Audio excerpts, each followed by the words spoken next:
Hi, everybody. I made this mistake of not hitting end recording and save when I did my morning presentation. So I'm redoing it now here for you so it can be posted on the staff site. What I'm going to do is just go over the agenda from last night's board meeting and hit on the high points of it for you. So the meeting started at 6. Kathy Holtzberry gave an update on what's going on at the Sherwood Branch Library. So a couple things that she touched on was that Dan Hash donated $3,000 to the Sherwood Branch to support summer lunches for next year. So that's great news. And the other thing that's going on there that I think is wonderful is that Kathy and her staff are organizing the staff workroom in the back and putting things in files in other parts of the building so that Kathy can have an office space in that back workroom. So I think they're probably about 2/3 or more of the way through that. So I'm very happy with their progress and think they're doing a great job. From the Friends meetings, the Johnson Memorial, Sherry updated on the Johnson Memorial Friends. She talked about the building renovation that they're planning right now. And it's all very exciting. I'm so happy they're doing that for that branch. And the other thing that was touched on is Sherwood. Judy Hash reported that they had another trivia night at the Iron Horse that was successful. And Laura Connor reported on the Defiance. Sorry, hold on, I'm going to put you in pause. Sorry about that. Sunny is protecting me from our neighbors. So the Friends, so there were reports from the Friends groups under the consent. Please stop. Under the consent agenda, there were two corrections made to the descriptions from the Children's Services. One correction was on the Children's Services Associate position job description, and the other one was for the Children's Services Summer Intern. So the board approved those updates.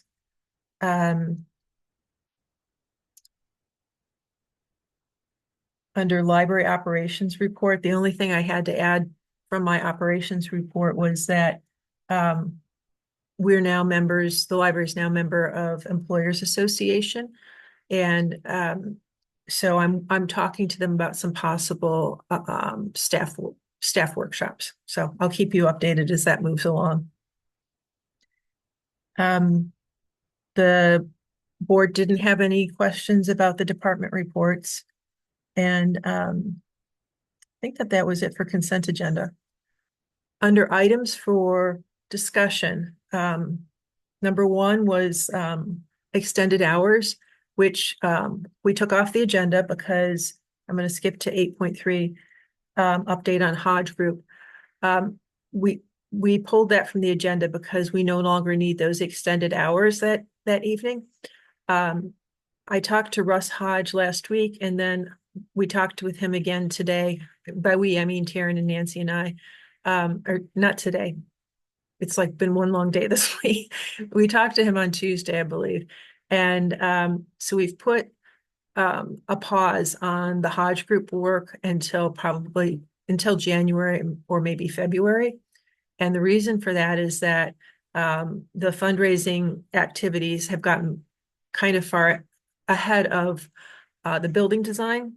And I'm not comfortable fundraising money for a building that we don't have drawings for. So right now my focus is going to be on getting they're called requests for qualifications posted for architectural services. So a request for qualification is, it's a big document. The one that the sample that was shared with me, I think is 24 or 26 pages long. And it describes the whole project, budget, what we want, sort of an overview, everything. So I'll be using all the information I've collected from the staff since we started talking about an annex project. And I will take that all into consideration when creating the request for qualifications. So we describe the project, it gets posted, and then architectural firms that are interested in working on the project submit their qualifications. So we don't get pricing from them at this point. It's just sort of like the architectural resume, I guess. And then once that time period for applications closes, then there'll be a review committee formed that will review all the applications, and they will make a recommendation to the board, and then the board selects the architect. So that whole process can take, I think, 6 to 8 weeks, maybe a little bit longer. So that's why I'm thinking it might go into February. So anyhow, working on that right now, today and tomorrow, to try and get that document out to Nancy on Monday so she can review it. And then after she reviews it, then it will go to Bricker Graydon lawyers, who will then review it also. And a few weeks after that, we'll do the same process, a request for qualifications for a construction manager at risk.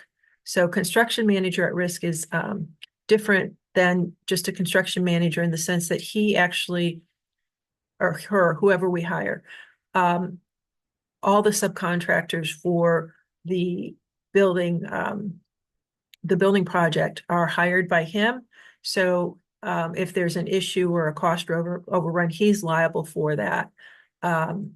So in that sense, he also manages all of them. When I've gone to trainings about different delivery services or delivery methods for building construction, I was told that if the library expects to manage all the contractors, they call that the wheel of doom because it's very difficult to do, especially if you don't have experience with building projects. So that's one of the reasons we're hiring a construction manager at risk. And the reason we want to do that close to when we hire the architect is because they can then work together.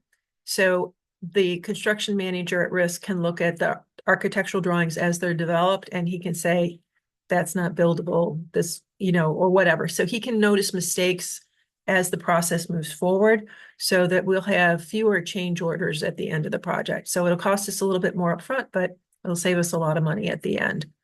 So, so that's what I'm working on right now. And the fundraising is on pause.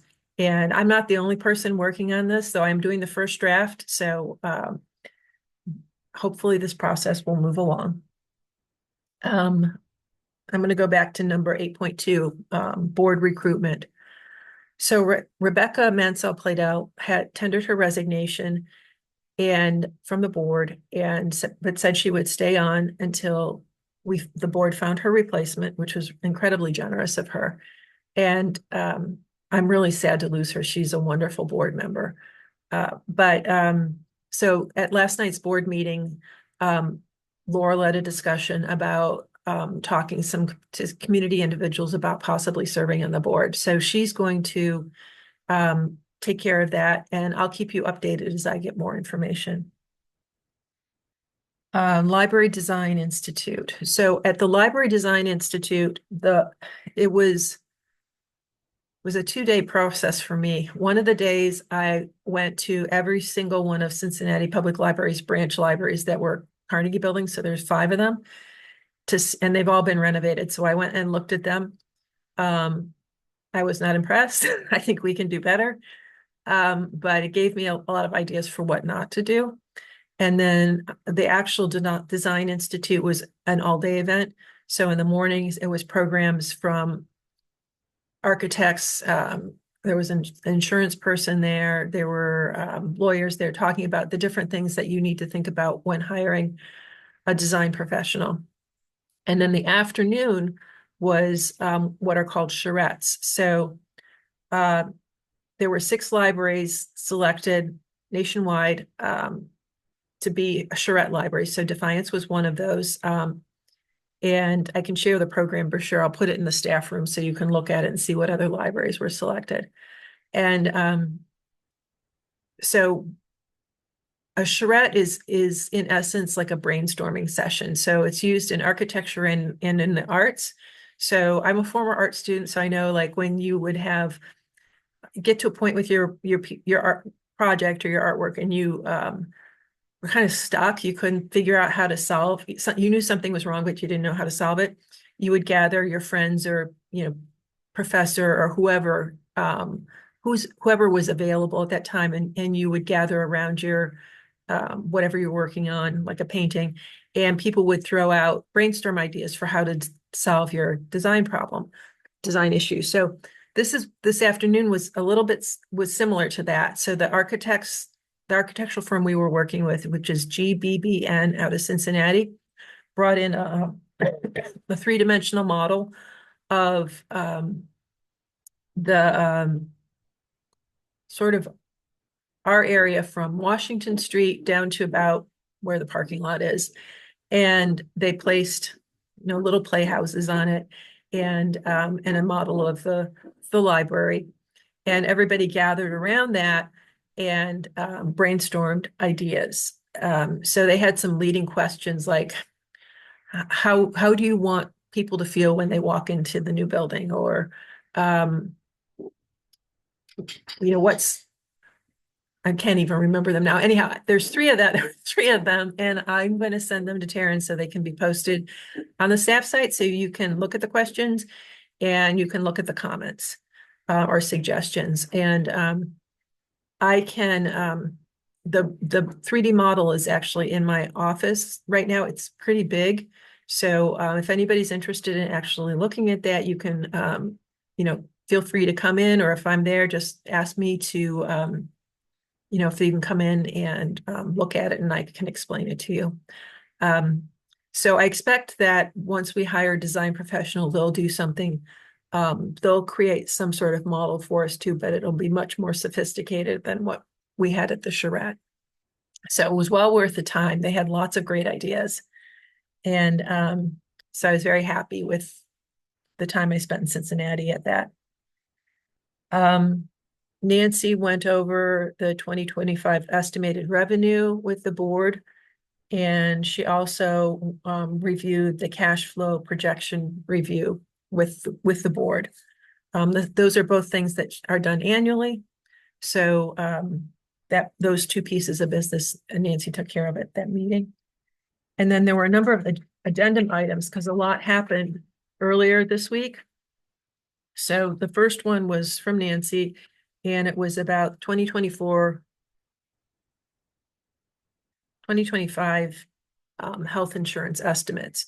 So it's estimated in 2025 that overall health insurance costs are going to go up 8%. So we get our insurance through the city. So this is the information that was shared with Nancy, either from the city or from the insurance company. And so 8% increase. So that means it's going to cost the library about $10,000 more annually to cover our health insurance for staff. And then I also had addendum items. I had 3. So the first addendum item was posting the request for qualifications for a library design firm and a construction manager at risk. So I wrote, the library's reached a point where it must have drawings of the new building for fundraising purposes and to stay on schedule for completing the project within 5 years of accepting the property gift. The director requests approval to proceed with advertising for an architectural firm and a construction manager at risk. So that was approved. So we have official go ahead to do that. The second addendum item was for a resolution to withdraw earnings from the Defiance Public Library Foundation Agency Endowment Fund. So at Defiance Area Foundation, the library has, and by the library, I mean the library system. The library system has 2 accounts or 2 funds there. There's the endowment fund that was organized in 2007. And then and that's where this income that I'm going to be talking about is coming from. And then last December or January, the library established a second fund for annex donation. So that's a pass-through account. So people would make donations there, and then as the library needs funds from that money from that fund, we can request to have them distributed to the library.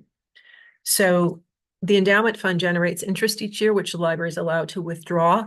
So I did this last year and I'm doing it again this year.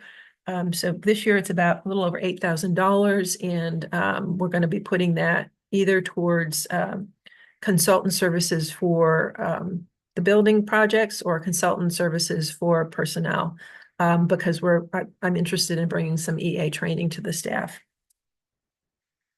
So that was approved. And then the last thing was the board approved Callista McKinney becoming the branch associate at Johnson Memorial Library. So she's currently the children's services associate at DPL. So she's going to be working at Johnson Memorial. She'll start there on November 25th, and we wish her all the best. This is great news for us and for JML. Not so happy for the Children's Services Department at DPL. Maury and I have already talked about posting the position, and Taryn's helping us. And so it'll be posted internally. The Children's Services Associate position will be posted internally on Monday, and then externally the following Monday for 2 weeks. So if you're interested, or you know somebody who's interested, please let them know. So I believe that's the end of it. So if anybody has any questions, please feel free to just send me an email or talk to me, give me a call, whatever works for you, and I'd be happy to answer them. So thank you so much. Have a good afternoon.